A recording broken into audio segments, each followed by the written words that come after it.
పరిహార శాస్త్రంలో లవంగాలకు చాలా ప్రాధాన్యత ఉంది. ఎవరైనా సరే మీ దగ్గర డబ్బులు తీసుకొని మీకు ఇవ్వకుండా ఎగ్గొట్టి తిరుగుతూ ఉన్నట్లయితే, రావాల్సిన డబ్బులు తొందరగా రావాలంటే పౌర్ణమి రోజు, అమావాస్య రోజు రాత్రిపూట 11 లవంగాలు లేదా 21 లవంగాలు కాలుస్తూ లక్ష్మీ మంత్రం చెప్పుకోండి.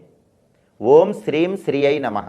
ఈ లక్ష్మీ మంత్రం చెప్తూ పౌర్ణమి రోజు రాత్రిపూట, అమావాస్య రోజు రాత్రిపూట ఒక 11 లవంగాలు లేదా 21 లవంగాలు నిప్పుల్లో వేసి కాల్చండి. ఇలా చేస్తే మీకు డబ్బులు ఇవ్వాల్సిన వాళ్ళు త్వరలోనే ఇవ్వటానికి ఈ శక్తివంతమైన పరిహారం పనిచేస్తుంది.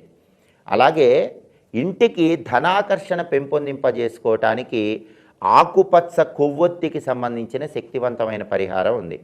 ఆ పరిహారం ఏంటంటే, శుక్రవారం రోజు సాయంకాలం పూట మీ ఇంట్లో ఆకుపచ్చ రంగు కొవ్వొత్తికి జాజికాయ పొడి రాసి వెలిగించండి. దానివల్ల ధనాకర్షణ పెరుగుతుంది.